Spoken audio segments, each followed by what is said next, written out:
my name is Laura Evans and I'm the founder and lead trainer of Unleash Your Potential and of course your host for this podcast series. I'm delighted to tell you that today's guest is Mark Perkins, who is a training facilitator, coach and commentator. And in this session, we're going to be talking about using NLP in that context. So if you want to understand how to use NLP in training, facilitating or commentating, stay tuned to hear all of Mark's tips and strategies to helping you be the best possible presenter. So Mark, what brought you to NLP? Like, where did it start for you? So about 10 years ago, I was working for an organisation and my manager decided he was going to go off and do some NLP work. And I was a trainer for this company. And every weekend he'd go off and do this session. And he'd come back on a Monday and he'd tell me all about it, or he'd practice his techniques with me. So I was almost his guinea pig. And I started looking about it. And because I wanted to develop myself as a trainer and a facilitator, it was one of the things I looked at that alongside CIPD and a few other things. And then as it happened, a few years later, I took redundancy and set up myself as self-employed. And I decided to go down the route of how am I going to develop myself? What are some of the key things I looked at? I looked back and spoke to Neil and we chatted about NLP. So what was it about NLP that you kind of went, yeah, this is the toolkit I need to help me become an even better facilitator, an even better trainer? I think I took the learning from what Neil did and how he helped me develop. And I've always had a vested interest in helping people, which is why I got into learning development all those years ago. But as I've gone on and I've worked with different levels of people and all the way up, like I say, all the way up to CEOs, I thought I need a little bit more tools to my toolkit and my armory to kind of be able to go and react to do different things, but also to get more out of other people. So let me ask you about your practitioner course. Was there a key highlight for you, a key technique or a key moment in that course where there was just like this big light bulb moment for you in terms of NLP? There was millions of them through the course of it. Goes through the timeline therapy at the very end of the session. That was mind-blowing for me and such a journey. But probably the simplest, most influential part, I think that I've used the most as well, was changing the phraseology from subconscious to unconscious, because subconscious made it inferior. And actually seeing the power of that, and a lot of clients I work with, we talk a lot about how effective we are with our thinking. We use recall memories and we think about imagined future, and a lot of that is the unconscious brain working. And for me, when we did this, and I've gone away with clients now, I've gotten to take away from their conscious mind of them, their practical thinking, to really allow themselves to think differently, be it either getting some clarity or even generating some ideas, but allowing their unconscious mind to just give them that freedom to do so and not be restricted by kind of the ways we always do it, etc. You could see it in people's reactions, and we talk about the sensory acuity, but you just know when they've just gone and had that light bulb moment and their eyes just light up, and you know something's happened under the level of, under the surface, and they've just gone, wow, yeah. And it's like, brilliant, isn't it, that moment? One simple question, one simple word, or rephrasing of something makes them think in a slightly different way. It's just such a big power. I just want to change tack slightly and talk about how you've used your toolkit that you've acquired to date in that training environment. So you spend a lot of your time in front of an audience, whether that is you in front of, let's do training first. We'll do the commentating after. But when you're in a training environment, you might be in front of 20 delegates or whatever. What stuff at the NLP Toolkit has made a massive difference to you in the training room? So my training depends on the client I'm working with, but my layout, I've changed the way that I do my layout. And I'm thinking layout of the room. I'm thinking more from their perspective as well. So I want to talk about our eye patterns, and I'm thinking about their visual recall. So I make sure all my things that I want to take away on the flip charts, if I've used them, are always to my left hand or their left hand side. So as the delegates sat facing the front of the room, it's to the front left of the room. While we use other parts of the room, but I always go back to there. That's my recall part. So we recap what we've done, how we've done things. So my key flips are there as well. Or if I've got a screen, I'll put that in that place. And I do the same thing from an auditory point of view. When I'm talking, I go and sit on that side of the room as well. So if they are in a horseshoe, sometimes they are, the way the business sets out, I'll sit over that side as well. So they've kind of got that auditory recall memory as well. And then I start to use those elements into it. And it was more about putting it in one at a time in a different session to do, that I started to notice the impact that they were having. And even just the way that I started to speak to them. And then the way I'd set up and then debrief the activities is very, very different now than it was before. And I've really challenged their thinking as well. So, and how did you find out that was making a big difference? Is that because they were enjoying it more? Were they getting better results? What was that for you? I noticed the recaps, there was a better learning to start with straight away. But as I drew the attention to it as well, it was just me watching. So Yeah. I was picking on my sensory acuity. That was one of my big things, noticing reactions and where people are going. And so my mannerisms, and I'll be driving across this way, my hands, and I'll be drawing them across that way. And I'll be watching them going, oh, it's there. And just seeing their head moves, their eyes, and how they took information in, I could just see the difference when they started to deliver on the final day of our sessions. They were creating their little challenges. There was a memory increase. There was an increase in the memory about how they were doing what they were doing. They were retaining the information much more effectively. I think it's interesting as a trainer. I know when I first started, because I was like you, trainer before I came to NLP and continue to train after. And I think as a trainer, having higher levels of sensory acuity, which for those listening, I know Mark's mentioned it a few times and I've mentioned it, sensory acuity is simply noticing the minute changes in someone's physiology. So noticing the reaction, noticing the colour shift changes, the breathing shift changes, and how your group are reacting. I think it just enables you to become a better trainer, much more precise trainer, and much more accurate in your delivery, I think. And I've always noticed that when I've done bigger groups, so some of the sessions I've run, I've done up to 200, even just as facilitating on the stage, and we've made sure that things are in a certain place. And I've noticed as a big group, the engagement there is very different as well. So while I've got 12 people in a room, typically, I can see them really closely. When I've got a big group, I see there's a group engagement is very slightly different as well. And as I go down there, they're kind of looking around what it is. And I actually noticed one group that I had a big screen up, and when the screen wasn't on, they were looking for the information. It's all there, and they were just going back, keep it on the screen up there. They were kind of pointing where they wanted it as well, which is really good to see. And has the NLP stuff that you acquired had any impact in terms of the way you've structured material, that the way you deliver the material? Yeah, I've changed the way that I do our pre-course work. So I've taken over doing some pre-course work to start building relationships and rapport with people, where before the organisation would do it, I would see them once they've turned up. I've now taken on board to kind of do some email communication with them and think about the language I use to different types of people. And I know their roles, so I've got an idea about them in the organisations, but I'm challenging myself to the way I speak in an email. And also then I speak to every person on the phone and start to kind of get an idea about them themselves, what kind of person they are, the way they speak. So as soon as I see them again, I've got a better feeling for them, a better understanding. They know who I am. So it's not just about the trust part, but it's also about me understanding them as a person, how I can then use that going forward. So I'll ask them some questions around what their reasons why are, okay, what's their drivers and motivations and things, so I can start to get a feel when that session comes in. So when I start my 4-day program, for example, like if I've delivered with them, then I've already got a head start to where I'm at, which gives me a better platform to go into. You can pick up so much in those calls, can't you? Like you can start listening for their rep systems, their preferred, are they visual, are they auditory? And then you can start to change. I remember doing it once and changing one of the exercises and hang on, I've got a bunch of visual people here. They're all talking to me in visual language. I need to re-engineer some of these exercises because they need to be doing stuff that's visual. And also, I don't know if you, but I used to find you'd pick up on all their limiting beliefs. Like you, as a trainer or as a coach, having those pre-calls, you hear different stuff. Oh, God, yeah. Like you hear their limiting beliefs rolling off their tongue. They don't know what they are. They're just chatting to you as far as they're concerned. You think, okay, I've got a bunch of people here that actually believe X is not possible. Like they are coming to a course to do X, but they think it's not possible. There's no point in me training them on how to do it until I've got their mindset in the right place. Have you found that as well? Yeah, I mean, one of the activities I do as an icebreaker or an energizer to start with is we call it a thinking exercise for one of the clients I work for, and it's actually where we time in ropes. On a podcast, that sounds a random thing, but it's we get them. They're in pairs. We get them I get themselves in pairs. This rope's got 2 loops on. They have to entwine themselves in the hands of the loops, and they get engaged that way. And the aim is to free themselves from the partners. But because you talk about self-limiting beliefs, they're already going, well, what kind of course is this with tiny ropes of somebody? Plus also they're kind of putting the beliefs on, I can't do it, I'm locked in, I don't know this person, this bit, I shouldn't be doing this, I shouldn't be doing that. But all it takes is the simplicity of asking the right question to think about the solution to get out of it, and that's the challenge. But what you start to notice is how many things are going through their head, but how many things from the past they're going through their heads about as well. That they've done like Christmas puzzles. Do you know the little metal ones that you get in crackers and things? Yeah. It's the same kind of thing to that. There's a little technique, there's a cheeky way of doing it, but people don't think that way. They just go head first and do it. And actually, we use that to recall all those things that have helped them or hindered them in the past that's gone for it. Yeah. And that, you should see how many things they've said, I can't do this, I'm not very good at that, oh, I don't do puzzles very well. And you just hear about what they're saying, how they're saying, or even just their reactions, looking, they don't know what to do. Yeah.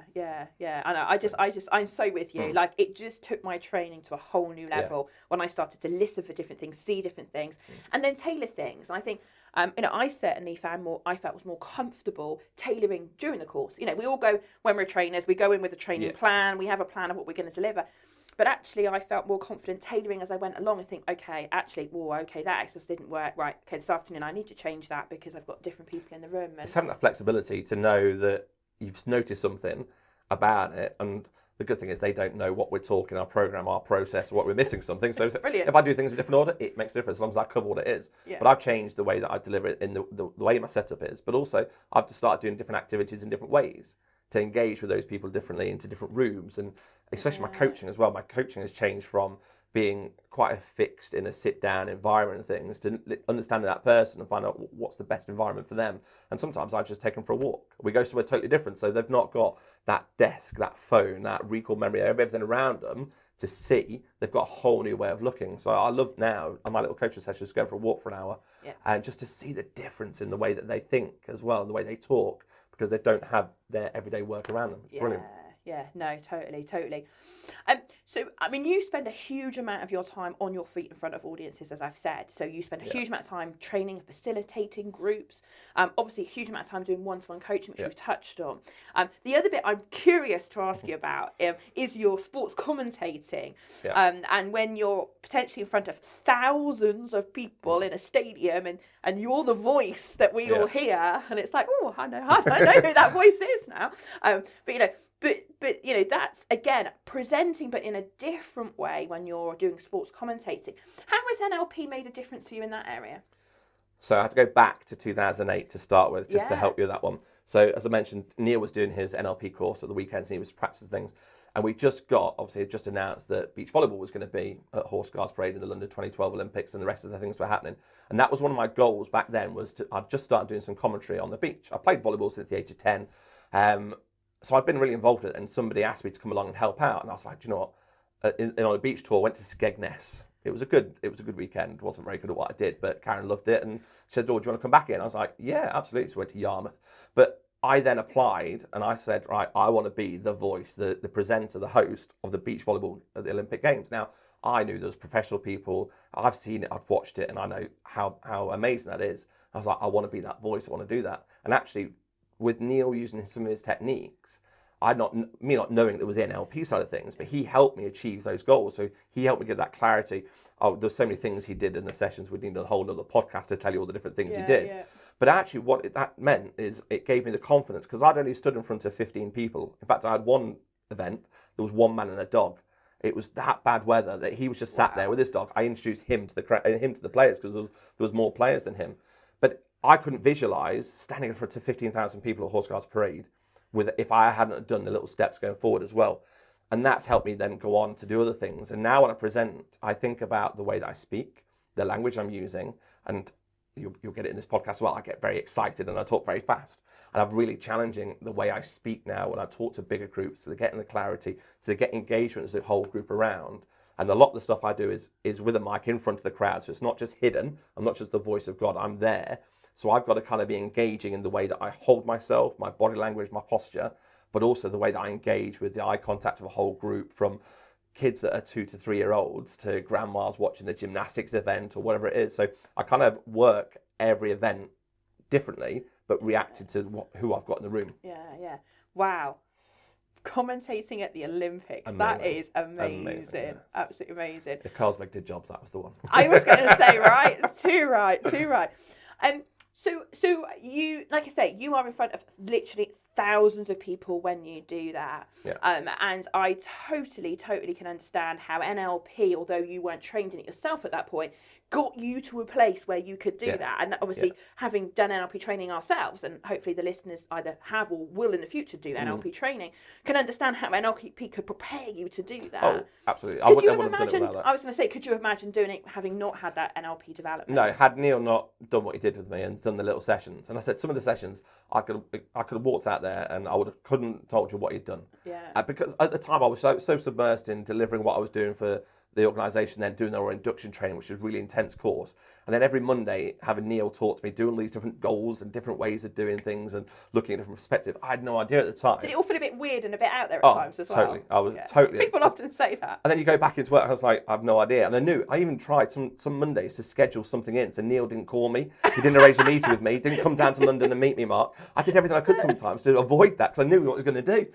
But it got me where I was, and I've gone on then since, and I've done some training courses for people who do audio description commentaries. That's one of my other things I do at football stadiums and things. So I've helped train those people as well and get them really to think about the language they're using, the way they're working, all the way to, like I say, big events in London, Rio, Commonwealth Games, etc. as well. So I wouldn't have never have got where I've got to and had the level of confidence without doing or going through that as an experience beforehand as well. So if there was someone listening to this that maybe has a public speaking opportunity, and maybe they need to do a Father of the Bride speech in front of a few people, or you know, all the way through to thousands of people like you do, but they find themselves in front of an audience, is there something that you could give them, a tip or technique you could give them that you think would really help? Oh, there's loads of ways around that. A lot of it's, sometimes for me, it's the prep bit before. Yeah. So understanding who it is you're talking to, what's your what, what's their why they're there, what you're going to get from it. But also when they're there, is the first thing for me, and I do this now all the time when I'm about to do a large event, is just to breathe. Just take a second, and just because you're going live or the mic's in front of you and people are looking at you, and it doesn't feel long, it might feel long inside of you, but just taking that one little second to have a quick breathe and just nice and slowly just deliver what you need to deliver. And that's for me is the simplest thing I can say. Because I am a very emotional person, I'm very vocal with what I say and I do. But for me, that's been such a big thing. As soon as I know that I've gone live, I'm there, I take that breath first. I then compose myself. And I learned a lot actually on the NLP course, just about my position. And I used to walk a lot.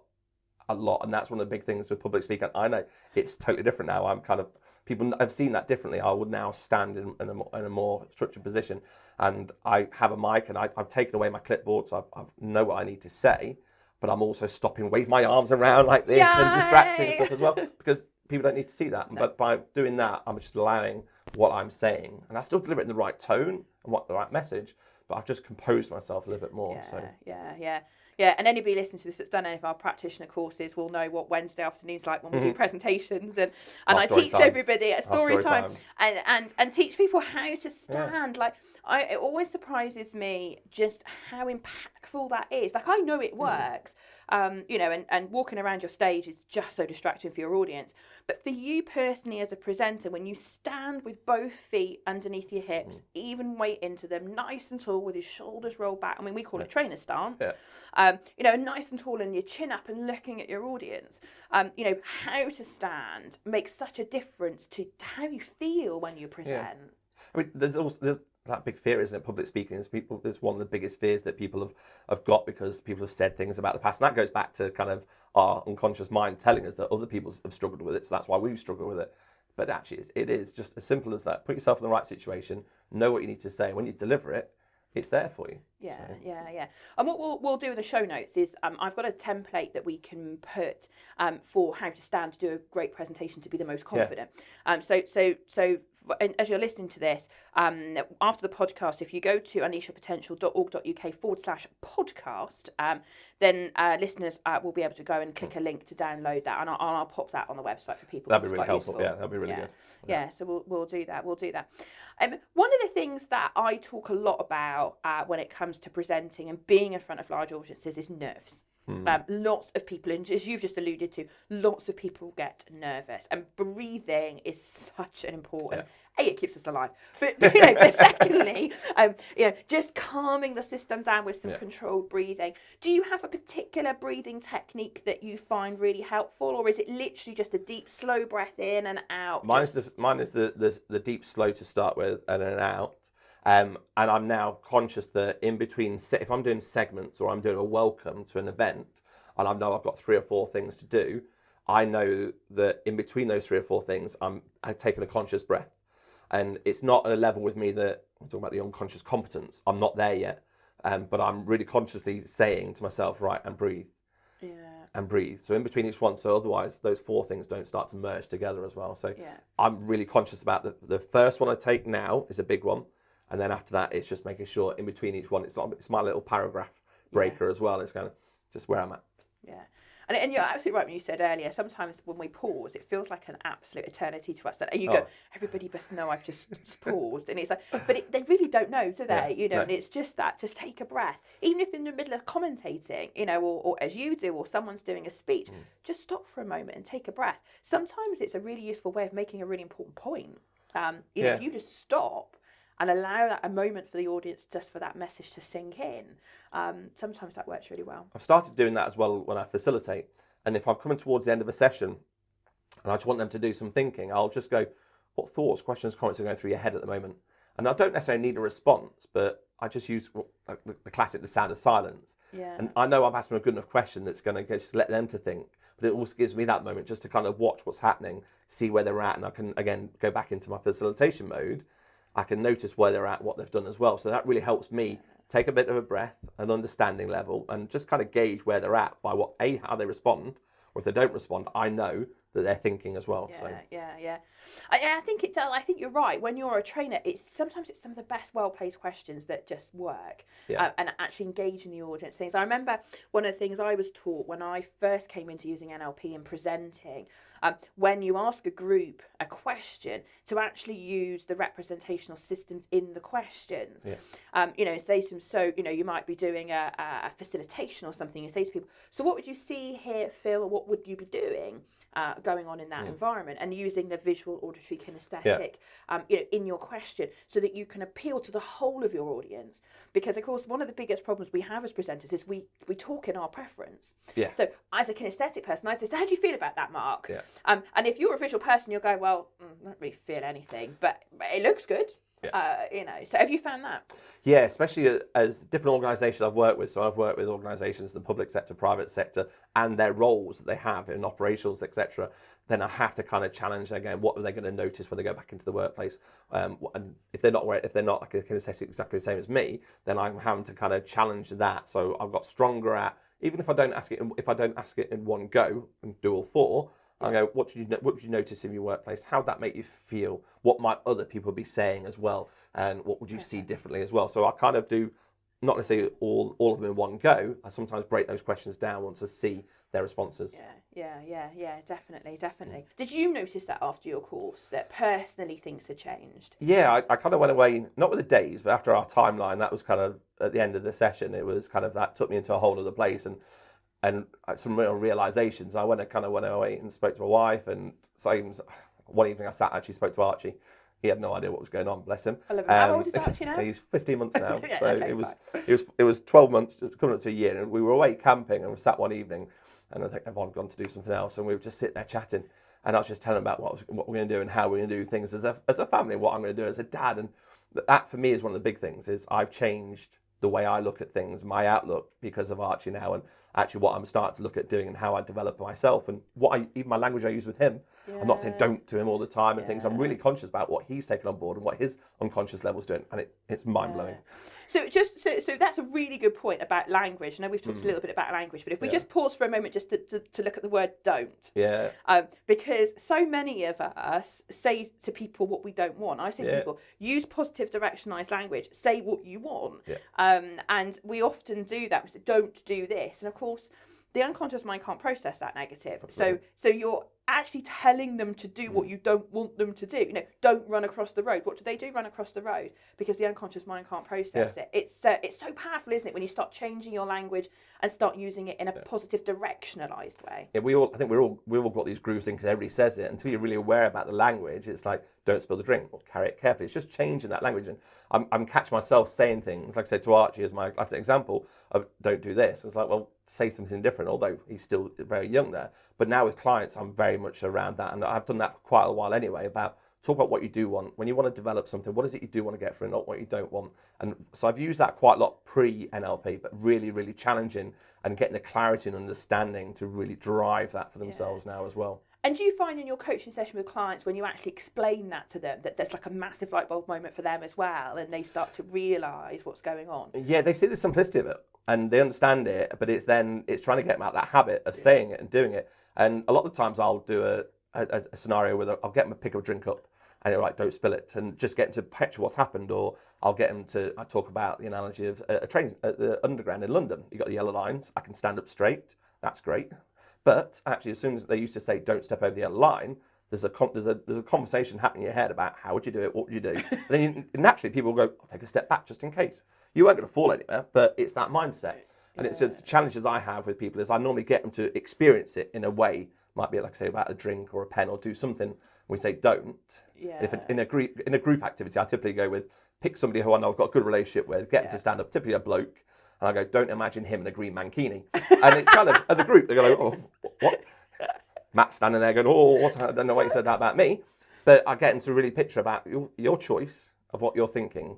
And actually, you might put him in a pink tutu, or you might have just put him in what he is. But it's amazing that power is there. And you hear about the pink elephant and all those ones as well. Yeah. But to really draw it out, and then when I do the coaching sessions with them, or if it's a one-on-one, I really kind of channel that thinking to go, right, what do you want? Specifically, what do you want to get from that, by when, and to bring that kind of visualization, which is the other part of that, to really kind of drive what they want, so they can visualize that, so then we can work the steps back to it. Yeah, fab.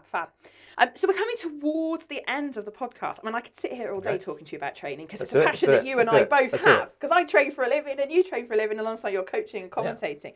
If people that are listening to this would like to get in contact with you, either for any of the reasons that you've talked about today, what's the best way for them to get hold of you? Either on my LinkedIn profile, or it's Mark Perkins, on there, and also on social media, so on things like Facebook, on Twitter and Instagram. It's actually Major Perko 77.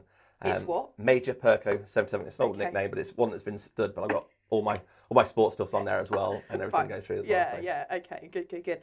Cool. So I'm going to finish off with two little quick fire activities. So I'm going to ask you a series of quick questions. Okay. Right. I'm going to fire them at you. See how we get on. Okay. And then I've got another little secret for you after that. So yeah. Cool. So here we go then. So quick fire questions. So what does unleash your potential mean to you? Development. Okay. Anything else? Oh, so we're not just talking about it could be one word, or it could be two or three, but development? It's development of self and development of other people. Okay, good. If you could go back to being any age that you like, what age would you go back to? 7. Any particular reason? I was in Africa at the time, but it was just one of those moments when I was learning different things, and I was aware about what was going on, but also I could see lots of little challenges ahead as well. So I was stretching my boundaries, but also I knew I had security behind me. Yeah, okay. Good. What piece of advice would you give your former self? My former self? Good one. Do it. Yeah. So just go away and do it. There's lots of times we've all taken on board things we wanted to do, or we thought about doing it, but actually for my former self to do it, there's other things I probably should have done in my past, but I'm now doing them now, which is later in life, and I'm now aware about that. So I'd say the same thing to my future self as well, is just do it. Just do it. Just get on with it. Yeah, I think it's a great attitude. We spend so much time that we talking ourselves out of stuff. Yeah. It's bonkers. So any view about what the future looks like 10 years down the line? Yeah, lots of views. Oh, okay, fine. We'll move on then, shall we? I know. Me being a better version of me. Yeah. Developing not just other people, but also Archie, and developing him into being the best he can be. Yeah. But then for me, from a business perspective, developing as a coach, as an NLP practitioner as well, and really kind of upping my skills and supporting other people. Yeah, fab, brilliant. So we have the Unleash Your Potential jar of badges here. A jar of badges. The jar of badges. So in here are all sorts of words connected with NLP. Okay.